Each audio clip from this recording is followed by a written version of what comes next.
Welcome back, baseball fans. Welcome to another episode of the Vintage Vegas 9 Ball, coming to you from Las Vegas, Nevada. Knocking on the door of baseball season, right around the corner.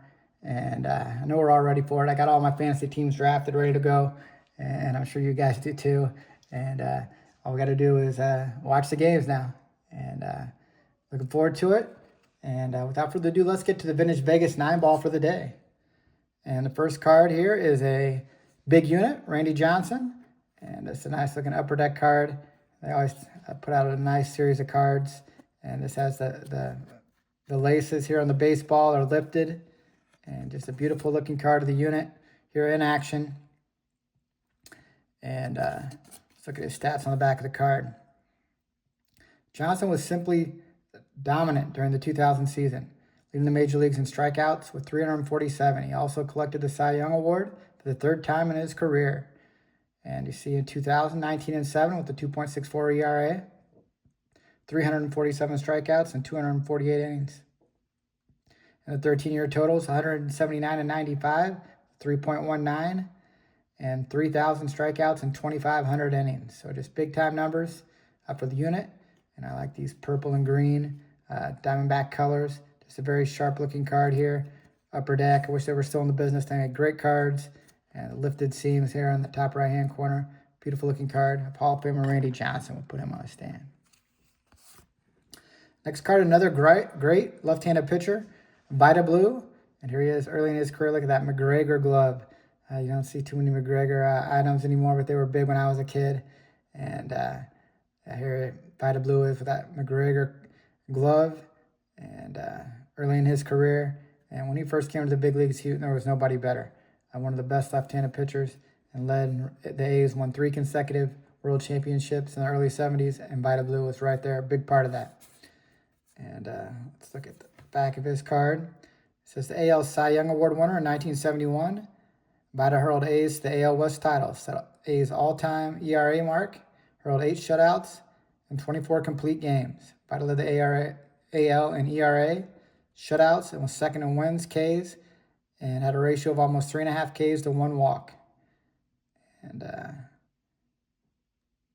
got 24-8 record with a 1.82 ERA. Just unbelievable stats for Vita Blue.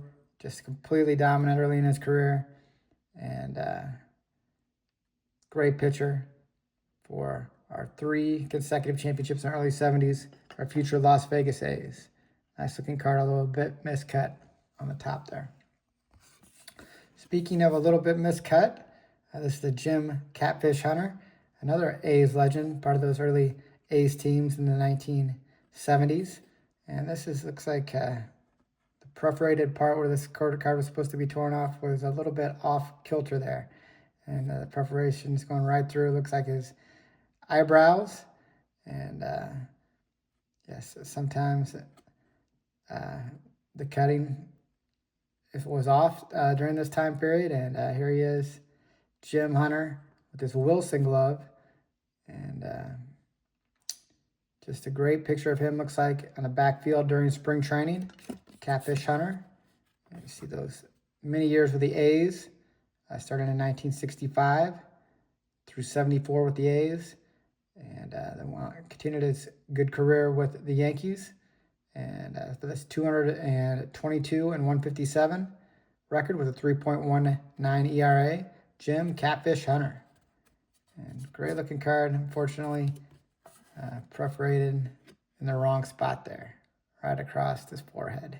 Jim Catfish Hunter. Put him Hall of Fame stand. Next card is Denny McLain, and Denny McLain, kind of a Las Vegas legend here. He played some piano. I remember he had some gigs in Las Vegas lounges in the early 70s. And during the off seasons, he would play piano and kind of carouse here in Las Vegas. Denny McLain. And yeah, one of these guys who had that big season for the Tigers. Let's look at the back of his card. Yeah, 1968 Tigers, he went 31-6. 31 wins with a 1.96 ERA. And 24-9 the next year. And then in 1970, unfortunately, when he was traded to Washington, he went 10-22. So Kind of went on from on top of the world to on bottom, kind of from leading the league in wins to leading the league in losses in just a short time period of a few years. But yeah, Denny McClain, I remember he was kind of caught up in some gambling allegations during his career. And I remember Hawk Harrelson wasn't a fan of him. I remember Hawk Harrelson always said, I think he borrowed money one time from Hawk Harrelson and either didn't repay him or something. I remember Hawk Harrelson always had bad things to say about him. But we always enjoyed him, a guy with a lot of charisma, and 31 wins in a season, unbelievable. And not only that, to have the talent to perform here in Las Vegas in the lounges as a piano player, Denny McClain. We'll put him on the Las Vegas, from VEGASTILTSKIN for his Las Vegas lounges performances. Just great talent, both on the mound and in the lounge. Next card is a Wizard, Ozzie Smith. There he is, kind of looking behind like a pitcher here, hiding behind his glove. Of course, Ozzie, great shortstop for the Cardinals. And I love these studio cards. And they kind of tell a story on the back. They don't have stats, but they kind of give their hobbies and their heroes. And looks like hobbies and interest. He likes backgammon, and he likes listening to jazz. And his favorite TV show, of course, it's The Cosby Show.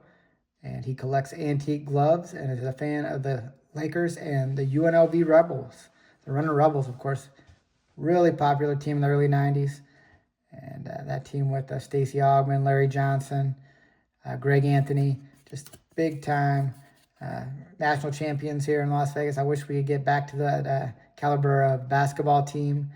And that was before we had any sports teams. And UNLV was the toast of the town back then. And even Ozzie Smith was a fan of UNLV Rebel basketball. Now it's me and a handful of other guys. But we're hoping to get back there.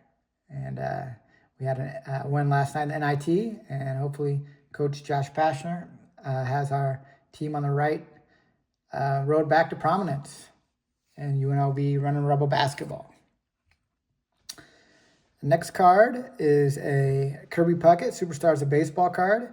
Here is Kirby in the cage on this KB Toys card. Of course, KB Toys has, I believe, gone out of business. And with the internet, the rise of the internet, the toy stores, Toys R Us, KB Toys, kind of went south. But I always enjoyed when I was a kid going to those toy stores and meandering around. And it's a great looking shot of Kirby Puckett in his prime in the batting cage. Nice looking card. Let's look at the back. It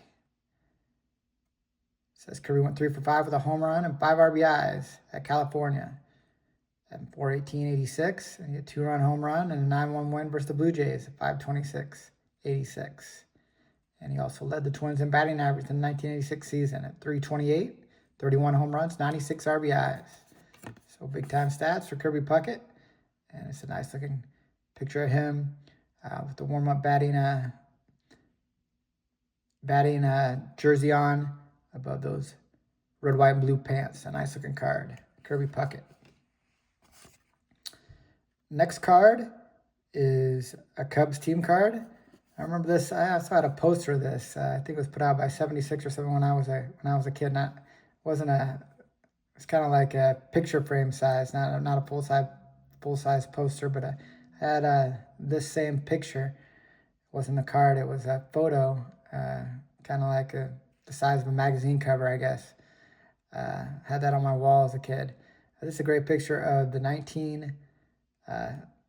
early 70s Cubs. And you look at the card, kind of see if we can recognize anybody here. It looks like Fergie Jenkins there. Let's see. Billy Williams. Looks like DeRocher, Santo. For Ernie Banks. Banks down here, it looks like. But yeah, it's a great Cubs team photo. And like I said, I had the kind of a magazine-sized version of this on my wall as a kid. Joe Pepitone here too. Just a nice looking Cubs team photo, and early 1970s, 1971 Cubs. Beautiful looking shot. We'll put them on the Cubs stand in front of Ozzie. Next card is a Billy Dorn, and Billy Dorn here, he's laying down a bunt.